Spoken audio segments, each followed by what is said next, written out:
Welcome to this week's version of Healthcare Insight. You're on America's Web Radio, and I am Ron Bachman. And what we've been talking about is not healthcare in the traditional sense of insurance products or free market opportunities to buy the coverage that you or your family need. No, we're talking about the healthcare of the United States, of our economy, of our foreign policy, of our political leaders.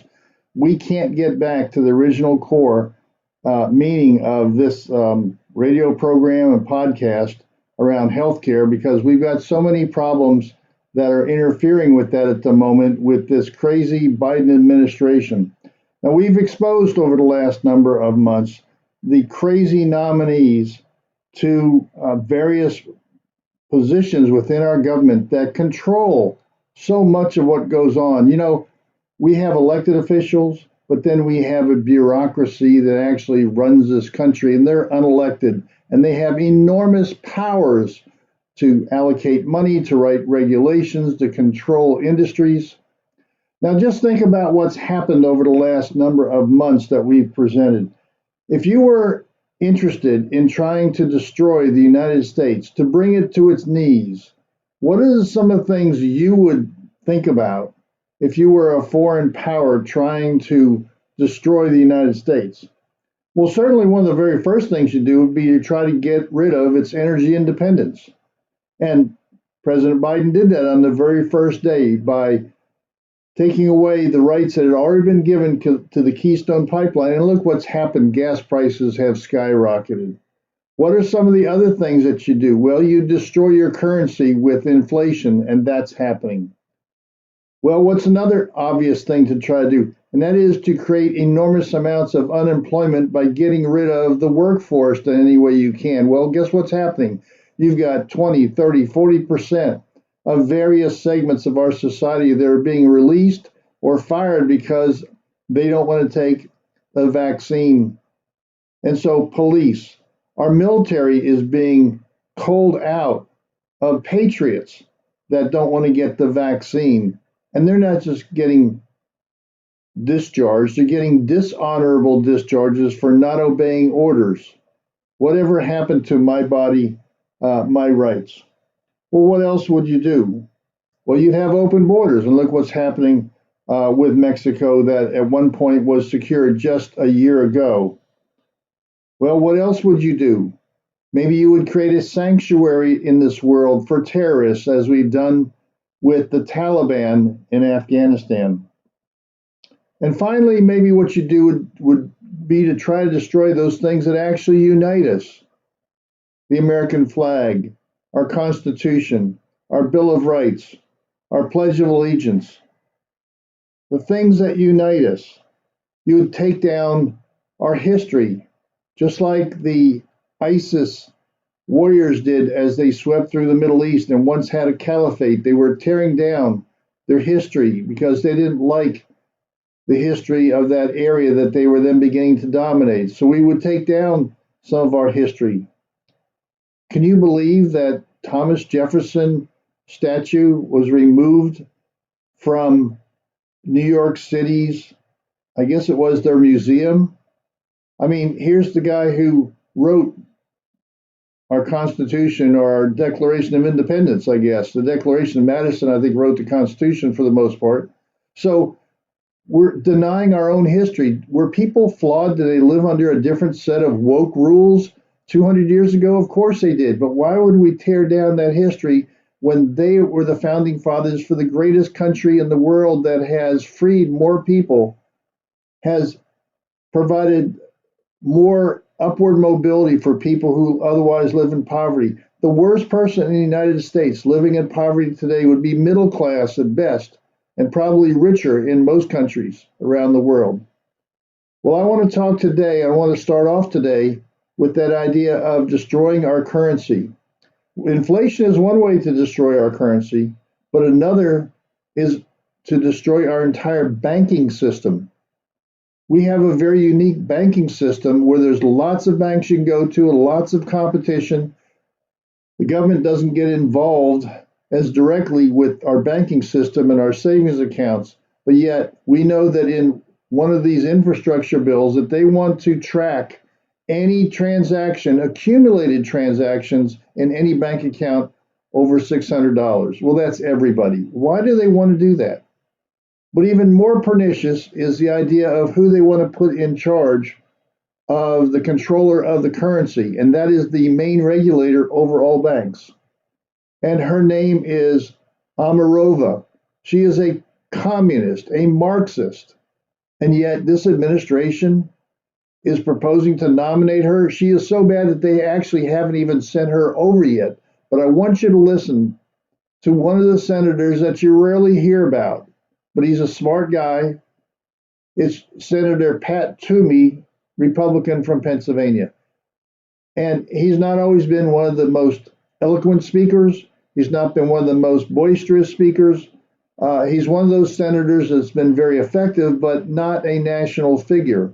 But I want you to listen to his description of this crazy nominee from the Biden administration. So if you ever wondered how extreme this Biden administration is, if you've ever wondered why, good old lunch bucket Joe is supposedly moderate, that he's actually being controlled by people behind him who are very extreme, very radical, Marxist. You have to be a Marxist leaning towards communism to even nominate or talk about or think about nominating somebody as extreme as Amarova. So, Senator Pat Toomey, give us your take on this nominee that could destroy our currency and therefore destroy our country's economic viability. The recent announcement from President Biden that he intends to nominate Saleh Omarova to be comptroller of the currency. Now, Ms. Omarova, if she were in fact confirmed to be comptroller of the currency, she'd head up the agencies that is responsible for chartering and regulating national financial institutions. So that is to say, she would be the head of the primary regulator for America's national banks. So, Senator, you say this nominee is very radical, that it could destroy our current very successful banking system that is the core of our free market. How do you know how radical or how crazy this person is? Make your case to this audience. I know you've talked about it in Congress, but very few people listen to C-SPAN, or that kind of presentation does not get wide distribution by the legacy media, if you will. So how do you know that this person is that radical? I just want to provide this morning a brief introduction, a glimpse into the mindset of this nominee. First, there's little doubt Ms. Omarova has been celebrated on the far left for promoting ideas that she herself has described as, quote, radical. That's a point we can agree on. These are very, very radical ideas. Senator, have you ever seen radical ideas by this administration? I know that they have been putting in very radical people into various judicial positions and bureaucratic positions, secretaries of various departments, undersecretaries of various departments. What makes you think that this one is so extreme? In fact, I don't think I've ever seen a more radical choice for any regulatory spot in our federal government. I know that is a very sweeping statement to make. I think I can stand by it. Okay, you've made the general case against her radicalism, and your personal observation is so many nominees that have come forward that this is the most extreme and the most sensitive and important area of our currency. Now, let's get more specific. What are the problems that you've seen in this nominee's background, history, writings, proposals that makes you take this stand? So there's a lot that's extraordinary and radical here, but maybe the heart of it is Ms. Omarova doesn't just want to tighten regulation of banks. That's not what she's advocated for. What she wants to do, and I quote, this is her words, effectively end banking as we know it, end quote. Those are words she wrote just last year. This is not ancient history. These are the views she has articulated in writing within a year. Well, Senator Toomey, what do you think that means, end banking as we know it? What is she getting at? Do you understand what that phrase really means in her mind if she is the key regulator over banks? She clearly has an aversion to anything like free market capitalism, and that's in her writing.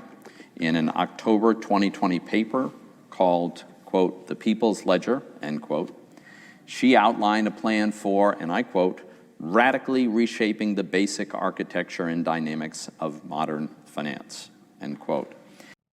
Well, Senator, a lot of strange words, I admit, but what is this all about? Can you interpret for our audience what she's proposing or what she's suggesting here? And what this was all about, what she was arguing for in this paper from just last year, was really promoting the nationalization of an entire industry, retail banking. Basically, bring to an end the ability of banks to compete for customers' services and instead nationalize that. A clear socialist idea that we shouldn't have free enterprise system competing for people's business, but rather have the government own it and provide that. Well, Senator, many in our audience don't understand the nuances of financing and what all this means. Give us an example of what would happen under this kind of proposal of nationalizing our banking system. Specifically, she wants the Federal Reserve to allocate credit and capital. And as part of this regime, she advocates that the government, acting through the Fed, would actually cut off credit to those deemed, quote, socially suboptimal, end quote. Can you imagine? Is there something more chilling than the idea that we would abolish retail banking, make it the responsibility of the Fed, and then actively require that the Fed decides who is socially optimal and who's not, and then allocate credit accordingly? This is unbelievable. Well, Senator, you've done a great job in trying to expose at least some of the radicalization that's going on with Biden administration nominees. I know there's more here, and while this to some may be inside baseball, Washington speak, the reality is what you're expressing and explaining to this audience is that it's going to affect them, when they can get credit, who approves credit, who's eligible for credit. It may be if the national government does this, that only Democrats get approved. Republicans who vote for Trump don't get approved. The ability to provide services on a competitive basis from bank to bank, we would not have those choices. So I want to come back to this in the next segment of this program, and I want you to give us a little bit more of the craziness of this particular nominee. So we'll be right back after this commercial break. Welcome back to America's Web Radio.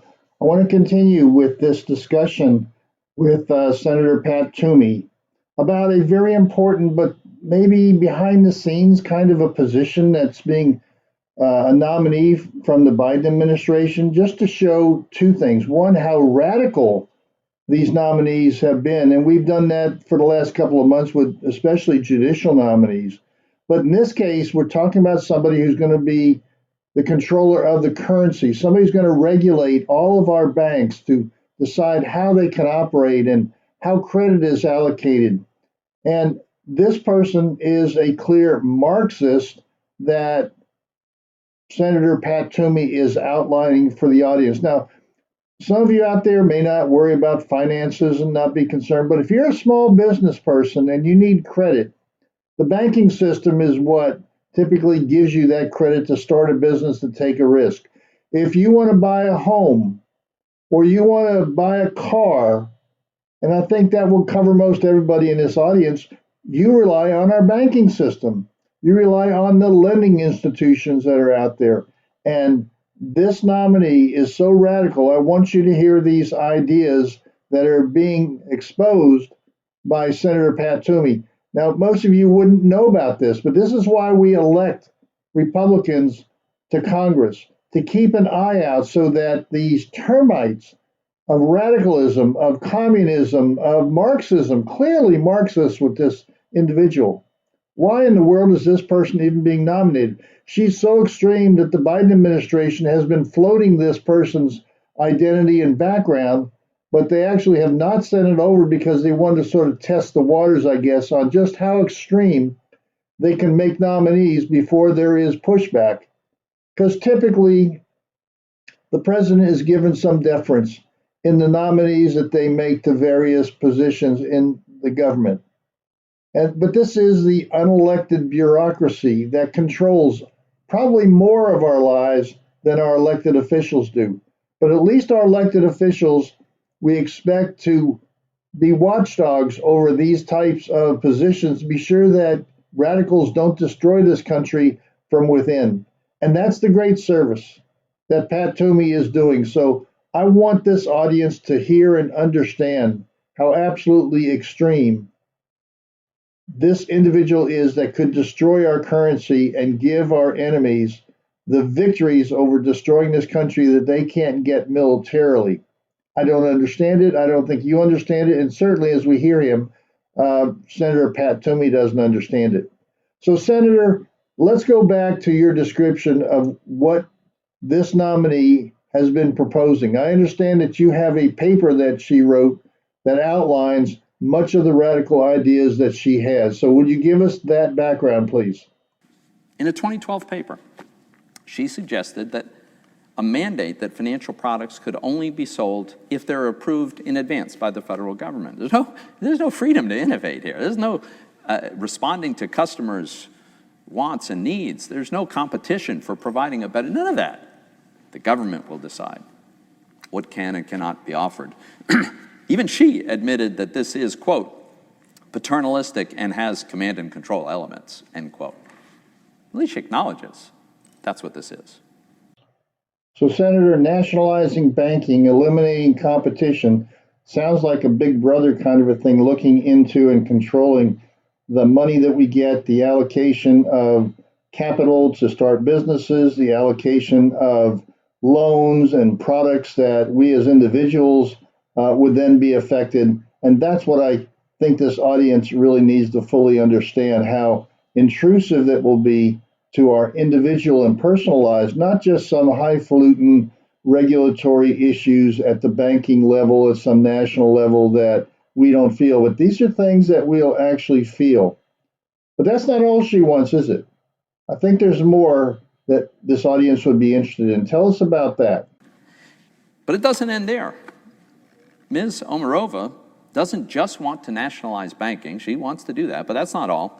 She also wants the banking regulators to run the whole economy.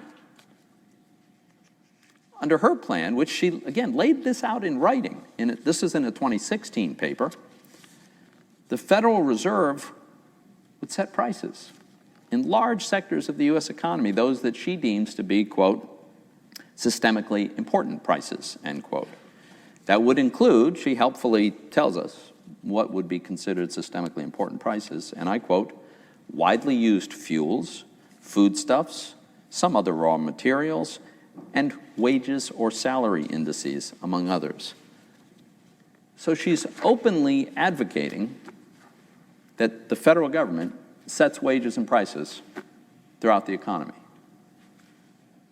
Does this sound anything like a free enterprise economy? It's unbelievable. So, Senator, what you described then is she has clearly written a manifesto about wage and price controls, with the federal government controlling wages and prices for all of us. So now you're really getting down to our audience's concerns, that the things that they buy, the work product that they offer up to an employer is going to be controlled, how much they get paid by the federal government? Isn't this the same person that I read recently that said that, oh, the Soviet Union, where she grew up and where she went to school under I think a Lenin scholarship, that she says the Soviet Union, with all its flaws, had a much better banking system, a better equality for payment of services because the federal government at that level, the Soviet Union, controlled prices and wages. And I guess everybody was equally low instead of having a competitive merit-based system that we have in the United States. I mean, this truly is a way a Marxist would want to destroy this country, and the way a Marxist regime like the Biden regime is becoming would find ways to put people in control, in regulatory control, that would destroy this country with federally controlled wages and prices. Well, you made a strong case. Is there more? In addition to that, citing a desire to, quote, sidestep debilitating political battles over the federal budget, end quote. Now, just think about that term. Let's unpack that just a bit. Debilitating political battles over the federal budget. That sounds to me like Congress arguing over spending. Arguably the most fundamental responsibility of Congress. Okay, now I think it's becoming clear to this audience that this individual wants to nationalize the banking system, which many of us would not know what that really means. But then she wants to put wage and price controls with that power and authority. But now what you've described is she wants to move another step and replace our elected officials in making decisions on spending. Wow, that sounds really wild. What else is behind this curtain of Marxism that's being proposed by this nominee? In order to sidestep that fundamentally democratic process that follows our Constitution, in a 2020 white paper, Omarova proposed creating a national investment authority to channel both public and private capital to further policies that would be set by an unelected, unaccountable board.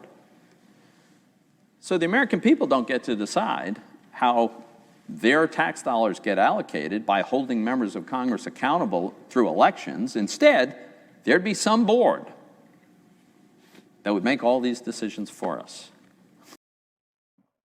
Well, I hope our audience is beginning to understand the nuances here that are coming home and affecting their personal lives, and also beginning to understand the strategy of the Marxist ideology. And that is, as we have grown the bureaucracy in the United States, who makes many of the most important decisions, and have taken away the power of Congress to a large degree in many of these areas. Yes, Congress can vote on how much money is spent, but how it is spent is the regulators, the bureaucrats have got enormous power in the growth and change in our government over the last 40 or 50 years. So you can see the strategy of the Marxists. Let's give more power to the bureaucracy and take away some of the power from our elected officials by setting up these unelected boards and commissions to actually run the economy as a Marxist would want to run it, because they don't have to go up for elections. They just put people into these positions and they have more power than elected officials. Well, is there even more? I'm fascinated to find out how crazy this person can actually get in taking away the power of our elected officials. And that's not the only unaccountable body she's proposed to exert control over the private sector. In a 2012 paper, Ms. Omarova also proposed creating a public interest council, a public interest council. And their purpose would be to use pressure and propaganda tactics to manipulate public opinion against banks and regulators and to, quote, generate mass political support for the actions it considers necessary, end quote, and, quote, build its independent power base. I'm almost speechless. It's absolutely extraordinary. Wow, you've laid out a crazy nominee. How can somebody come up with these ideas? Where do they come from? What's the training and background? What's the experience of this individual that would lead her to make these proposals that are clearly centralized government Marxist control over individual lives of credit and borrowing? Where does this come from? So you could ask yourself, where would a person even come up with these ideas? How does it even happen that it occurs to someone to think up these things? Well, Maybe a contributing factor could be if a person grew up in the former Soviet Union and went to Moscow State University and attended there on a Vladimir Lenin academic scholarship. 2019, she tweeted, and I quote, "Say what you will about the old USSR, there was no gender pay gap there. Markets don't always know best," end quote. She followed up with the tweet. She decided to clarify that, and here's the tweet she issued afterwards. She said, and I quote, "I never claimed women and men were treated absolutely equally in every facet of Soviet life, but people's salaries were set by the state in a gender-blind manner, and all women got very generous maternity benefits. Those things are still a pipe dream in our society." So I understand this thesis that she wrote at Moscow University under this Lenin scholarship, personal scholarship, has not been released, probably has even more crazy ideas and details in it that would be very damning to any American reading through this, let alone being presented before Congress. Can you wrap up this segment by some final words on this kind of a nominee? What do we even know about this paper that she wrote? The title we know, the title of the thesis was, and I quote, "Karl Marx's Economic Analysis and the Theory of Revolution in the Capital," end quote. What's never occurred to me is that a person who thinks that way could possibly be considered to an important, powerful, and prominent position in the federal government. Well, there you have it, audience. How in the world do these people get nominated by a normal American administration? Clearly, there are crazy things happening behind the scenes, and Uncle Joe out there is not the moderate that people voted for. We got to hold our elected officials accountable, especially the Republicans, and see if we can't find some rational Democrats that will not let our country be taken over by these Marxist ideologues that are being nominated for key positions in our government. We'll be right back after this commercial and get more into the Biden administration's craziness. Welcome back to America's Web Radio. Today we are talking about the Marxism within our government, where people like you and me out there doing our work, taking care of our family, going to church, doing our hobbies, enjoying our neighbors, we're not paying a lot of attention to what's going on in Congress. But maybe that's not even true. Maybe we're paying more attention than I'm giving credit for. And I want to talk about polling and some of the results of whether or not these crazy ideas that we just talked about in the last two segments of this program are really resonating with the American people. They may not know the specifics of the individuals that we just described and that you heard firsthand on this program, but the message is seeping through about the extremism of this government, of this Biden administration. So I want to go to a couple of segments again that probably don't get the kind of highlight that we all really should be listening to. And I want to talk about a program that's headed up by Larry Kudlow. And he did some interviews with a fellow named Charlie Hurt, which is sort of a political operative. He's an insider, kind of knows what's going on in Washington. And another political analyst, Mercedes Schleff, who worked in the Trump administration. So I want to bring their thoughts into view as to whether or not these extremist, radical Marxist ideas are really resonating with the American people.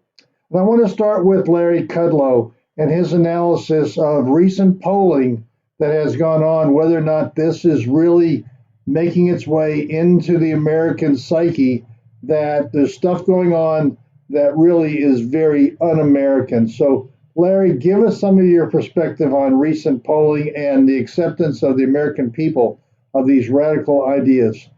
I guess I want to start with the broad view. This idea of transforming our economy and our culture and our society is being rejected. Now, some of these polls, I'm sure you've seen them, independents have walked away from Biden. His approval rating among independents is like in the mid-20s, which is really quite remarkable. common sense America, patriotic America, doesn't want to be transformed. Well, Mr. Kudlow, it is heartening to know that the polling is showing that the heartland America, the patriotic America, doesn't want these radical so-called transformational changes. We kind of like the world as it existed, with freedoms and liberty and meritocracy and opportunities to get ahead and to have family as the core value, and the things that unite us with flags and strong military, all those things that this country has stood for so many decades. It's nice to know that there is a middle America out there. I'd like to talk about some of the other changes that have been going on for some time and get one other perspective here early on. Let's talk to Mercedes Schlaff in response to this whole situation now of people rejecting this transformational, ideological, left-wing Marxist government that the Joe Biden administration is trying to foist on the American people. So, Mercedes, jump in on this whole discussion, if you would. Right. Well, there's the woke America, the version written by the radical leftist, and then there's the America that's awakening. And this America that's awakening is realizing that we can lose this country very quickly if we don't stop these progressive ideology, these progressive policies. But let's remember, this started not just in the Biden administration, this started back in the Obama administration. And it was Donald Trump, the rejection of the Obama leftist policies happened when Donald Trump won. And now we're back at it again in this battle for the soul of America. And now you're actually seeing parents waking up, individuals who had never been involved in politics before that said, I don't want to get involved, it's too messy, it's too dirty. And then all of a sudden they're saying, wait a second, this is affecting my bottom line. This is affecting what the money I bring to my house. This is affecting the education of my children and the indoctrination of my kids. We need to stop this. And that is why you're seeing independents walk away from Biden. And you're seeing even some Democrats question Biden's inability to lead this country and instead surrender to the left. Ms. Schlaff, you make an excellent point that people are beginning to go from woke to awakened. And that's what this program is all about. That's what I wanted your voices to be heard. Again, people can listen to these voices, these interviews that you're having on YouTube or on C-SPAN or other areas. But I wanted to give this as much broad exposure as this network and this channel and this podcast can actually reach out, because it's going to take all of us figuring out what is really going on, not just what the mainstream media is trying to present to us, which is hiding the complete radicalization of this government with nominations and policies that are being implemented. And they're hurting the regular people. They're hurting the Americans the most. They're hurting the low income. They're hurting the poor. They're hurting the elderly. They're hurting voters in this country, citizens in this voter, by bringing in people who shouldn't be here, who don't deserve to be here, coming in illegally. They're hurting with inflation. They're hurting with gas prices. They're hurting in every possible way they can think of. It's almost like, how can you think of anything else that can hurt the American people? And finally, when you start to get down to things that people can realize that impact their own lives, they're stepping back and saying, well, wait a second. And I think you're right. Education in particular is one of the big items that during the pandemic, parents actually sat by those computers and saw what was going on in the classrooms. And now they know that their children are not being so much educated, but indoctrinated. So we've got to change this. It's a big, important election season coming up this year with a couple of governorships up, and certainly next year when every House of Representatives member is up and election for the Senate can change the Senate. We're stuck with this President Biden, if you want to even call him that, for the next 3+ years. But we don't have to put up with his policies that get passed through as laws. Anything he does as an executive, just holding his pen like Obama, and writing executive orders can be reversed. It's going to hurt to have to deal with that for 3.5 years, but maybe he can wake up and realize that his crazy radical policies just are not going to pass muster with the American people. So, Mr. Kudlow, what's your sort of elevator description of the politics of the Biden administration? You know, with Biden and this transformational stuff, it just strikes me being against parents, being against cops, being against work, these don't strike me as really winning issues. Well, Mr. Kudlow, that's a pretty concise, good elevator description of the craziness of whatever their politics is that they're thinking behind this. That I'm glad independents are breaking away. We seem to be a tribal society these days where if I'm a Republican, I'm going to vote Republican. If I'm Democrat, I'm going to vote Democrat.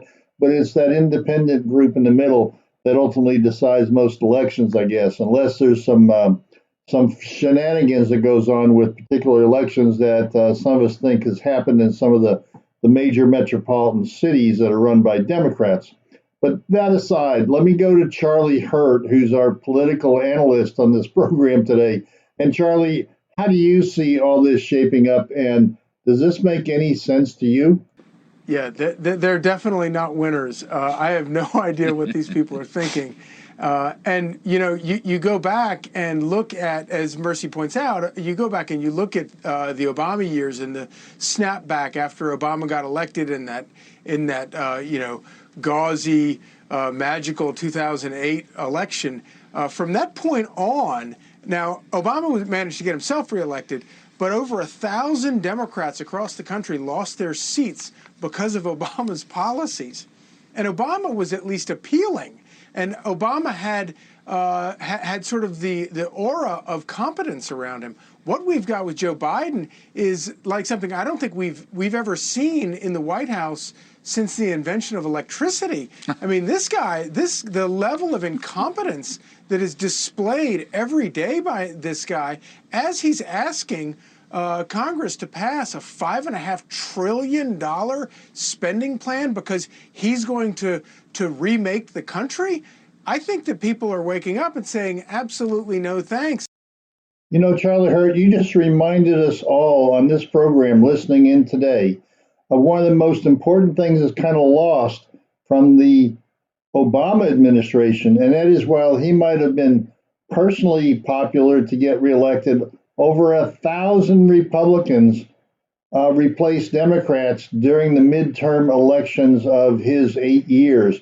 Republican Party really gained that grassroots at the state level, at the local level, control over much of the politics in this country. And we tend to forget that. Well, let me go back and ask Mercedes Schlaff about our previous segments around banking and the strangeness of what is being proposed in some of these nominees. Is that strange or is it not, Ms. Schlapp? Tell us your thoughts on what in the world is going on with our banking system nominees from this crazy Biden administration and what it would do to our economy. Yeah, well, that, and I think the third piece of this is inflation and the economy and the stress that it's putting in our families, which is having to pay higher gas prices, having to pay higher food prices, and it's, again, impacting your pockets. But I do agree that, this is why I think you're seeing the Democrats, whether they're looking at taking that provision out in terms of the IRS, in essence, charging your bank account, or making sure that the banks have to provide that information of $600 or if you deposit $600 in your bank. It's problematic. And the fact that the Democrats have wanted to push for more IRS. Why? Involvement. Why? Because they want more revenue. They need to find new revenue streams. It's a fight that the Democrats are having right now when Senator Sinema has said, I'm not going to allow for more tax hikes or more corporate taxes. All of a sudden, the Democrats are saying, wait a second, how are we going to pay for, for all of our new entitlement programs that we're pushing for? Well, Mr. Kudlow, you're really good at sort of summarizing things about this idea of big government and snooping and looking at our bank accounts and all the centralized government that's being proposed. Give us your final wrap-up ideas for this segment. The party that wants big government socialism, the party that wants to control the economy, the party that wants to control and change the culture. In other words, big government, big brother watching you. I think that party does want to snoop. Not only for the revenues that they may or may not get, they're not going to get it, but I think it's a snooping party. They have no respect for individual rights and, for that matter, freedom of speech. You know, that goes to the parental thing. It goes to anybody who complains. Yeah. They don't like dissension, and that's bad. And America doesn't want to be transformed. I want to just put that tail in. I think America, the moral of this story, America doesn't want to be transformed. Well, there you have it from three real experts on the politics of what the country is thinking relative to the radicalization of our government through the Biden administration. And you've just heard from Charlie Hurt, Mercedes Schlaff, and also Larry Kudlow. So thank you, all three of you. Let's take a quick commercial break, and we'll be back with more commentary on the craziness of the Biden administration. Welcome back to the final segment of Healthcare Insight. You're on America's Web Radio, and we're talking about the craziness of the Biden administration, but we're also talking for our listeners out there to understand the impact of that craziness on your lives. And the last segment, we talked to some really smart people about the politics, the polling, Mercedes Schlaff and Charlie Hurt, Larry Kudlow, and actually I want to bring them back for this final segment to talk about some of the craziness again. So let me start with Mercedes Schlaff. Can we spend our way out of the current situation? The Biden administration has a $1.2 trillion package that already passed the Senate and is held up in the House, but they've got another $5.5 trillion that the liberals, the progressives, the socialists, the Marxists, if you will, in Congress want to add on top of that. Can we spend our way out, and what's the impact on regular people listening into this program on things like the inflation of the products and goods that they need to buy for their families? Spend your way out of these problems. The spending is going to put an enormous amount of stress, causing more consumer prices to go up. The reality is we're already seeing these suppliers that the waiting lines are longer for them to be able to get what they need to the businesses. And as we see this pent-up demand continue to grow, it's very problematic for them not to stop this inflation. And I know Biden's trying to call this short term, but we know this is not going to be a short-term problem. Well, Ms. Schlaff, you're bringing too much logic to the whole situation. You know, I'm not an economist, but I had economics courses 50 years ago, and my understanding of basic economics and inflation is that if you have the same number of goods, but you have more money, that greater amount of money is going to mean people are going to be willing to pay more for those goods that are in the store. So it will drive up prices. On the other hand, if you have fewer goods and even the same amount of money, that chasing after those fewer goods, it will also drive up the price of those goods.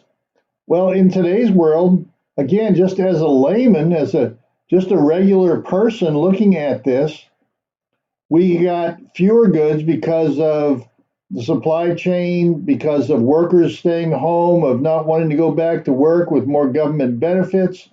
We've got fewer goods on the shelves, and you can see empty shelves every day if you go to a Sam's or a Costco or your grocery store, and you have even more money chasing after those fewer goods. And this administration wants to double down on that and add another $5+ trillion into the economy. Well, what do people think is going to happen? Of course, we're going to have inflation. So you don't have to be some fancy Harvard educated or Princeton or Wharton School economist to see the common sense logic of why prices are going up. And then if I can't get my wages to go up an equal amount, I'm falling further and further behind. I may get a bigger raise than I got last year, but the price of the products I've got to buy are going up even faster. So let me turn to Charlie Hurt and give me your perspective, Charlie. You're a great political analyst. You understand economics as well. Do you have to be an economist to understand this very basic dynamic, what's going on with this Biden administration's economy, the Bidenomics, if you will? No, it's incredible. You really don't have to be an economist to know that the president is lying here at best. But I have to say that sort of the silver lining here is at least finally they're talking about it, because for months now they've refused to talk about it, and people like Don Lemon were refusing to ask questions about it. Even as you point out, when you go out and talk to regular people across this country, and they're not economists, they're going to the grocery store to buy stuff, or they're going to the gas station to buy stuff. And I understand that energy is probably a little bit different, but it's the same sort of, it's the same feeling for people who are laying out huge amounts of money for their grocery bill or their gas bill. People have been worried about this for months, and the White House has been flat out lying about it. And a lot of people in the more partisan press has been loath to even ask any questions about it. And then, as you noticed, when Biden started spouting all that nonsense about it, he didn't even get pushed back on it. Yeah. It's just sort of, it's almost like they're putting it out there so that he can sort of give an answer and then move on. Well, Charlie Hurt, you bring up the idea of the prices at the gas pump. And so I want to turn to Mercedes Schlapp and ask her, does it make any sense to close down the pipelines in the United States, the Keystone Pipeline and others that are being challenged and may very well be closed down? But the biggest one, the Keystone Pipeline, was closed down on day one of this administration. To close that down and then open up the Russian pipeline going to Germany, to give approval for that which had been on hold through the Trump administration. Does that make any common walking around sense to the American people? Doesn't that just show how crazy this Biden administration is, how radical this Biden administration is, and everything they do seems to be anti-American? So, Ms. Schlapp, what's your thoughts on this dynamic that's going on around gas and the pipeline? Does anyone believe this makes sense? Well, apparently the liberals believe that, and Joe Biden believes that, and it's really unfortunate because I'm sure you remember the Trump administration was highly criticized by saying that they weren't tough enough on Russia, despite the fact that we had put tough sanctions on Russia. And here you have President Biden, that you have the Russians and the Chinese looking at us and saying, I smell weakness. This is a weak president. This is a president willing to cave in. And the mere fact is that while Biden has been focused on eliminating, for example, the Keystone Pipeline, by forcing his climate change agenda everywhere he can in every piece of legislation and putting pressure on our energy industry, it really, I think, is very unfortunate, and it hurts not only our economy, but also the fact that we are then becoming energy dependent. That, as we know, is not a formula for success or strength in America. Ms. Schlapp, good and smart comments. And I think our audience is getting the message very clearly about the craziness, both domestically and internationally, of this Biden administration. Let me turn to Larry Kudlow again, because Larry, you've always got a very unique way of summarizing this and what I'll call sort of the elevator discussion major points that people can understand, regular people out there can understand. So give me your perspective on what's happening with the perspective of the regular people out there like you and me on what this Biden administration is trying to do. I'm trying to look at this, take away the experts and the policy apparatus and the economists and so forth who cook up these theories, just as ordinary folks. This election will be decided by ordinary folks, and I'm suggesting that President Biden's assertions and actions are not credible. Now, besides the White House and various liberals and lefty progressives in the media. Who believes this stuff? Well, Mr. Kudlow, I guess what you're saying by implication is that nobody with any real sense is believing what's going on is going to help the American people, and that we're going to see that in the upcoming election, probably a red wave, a red tide taking over this election. Well, let me turn back to Charlie Hurt. Charlie, give me your perspective on what's going on here and how this is going to ultimately shake out with the American people. And what about the media? What about the media? Are they asking the right questions? Are they coming around to asking the right questions? The Biden administration has been hiding behind a very complicit media that doesn't even ask the right questions. So give me your take on what's going on with this administration, and in particular, your insights as to the media.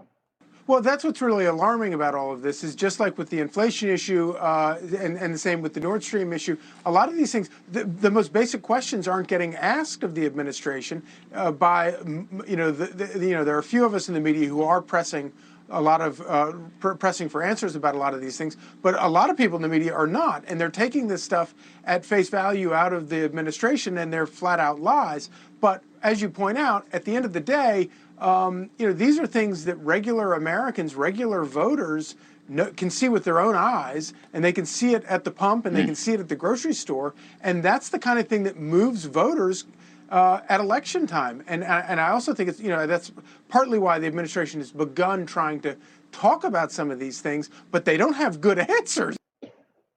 Thank you, Charlie. I think you're exactly right. And let me turn back again to Larry Kudlow, who always is able to sort of pull this together in a very clear, concise way. Tell me how this is being reflected in the general public, if you will, Mr. Kudlow. You're an economist, but you also have your sense and your thumb on the American public's feelings out there and how this is impacting them. So let's try to wrap this segment up with some of your final thoughts, if you would, please. So President Biden is saying that anybody who opposes his reckless spending and taxing plan will be complicit in America's decline. But many of us think passing this plan will actually create an America in decline. A number of polls, left, right, and center, are backing that up. It's just kind of hard. As a matter of common sense, jacking up spending and taxing and regulating and ending our oil energy independence is not going to help America. It's going to harm America. Commodity prices, the CRB commodity index, which is a market-based index, is very, very strong. The thing's been rising a lot. And natural gas prices are booming, oil prices are booming. Perhaps I don't know who said this, you can fool some of the people some of the time, but you can't fool all the people all the time.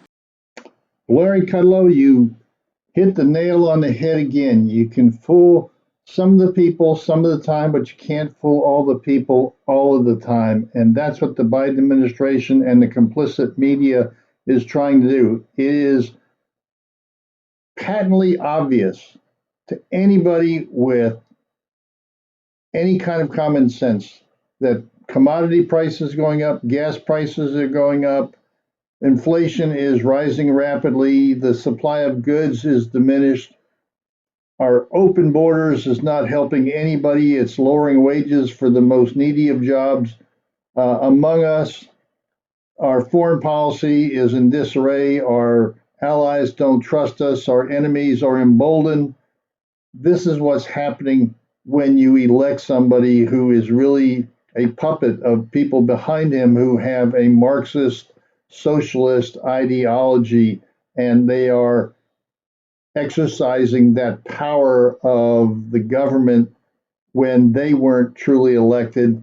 And there's a facade of a unifier, a lunch bucket Joe that really doesn't exist. Well, I hope our audience has gotten some good information and knowledge out of all this. Please join us again next week when we will delve into some of the behind the scenes activities of our government that are impacting your life, your spouse's life, your children's life, your entire family's life. So tune in again next week.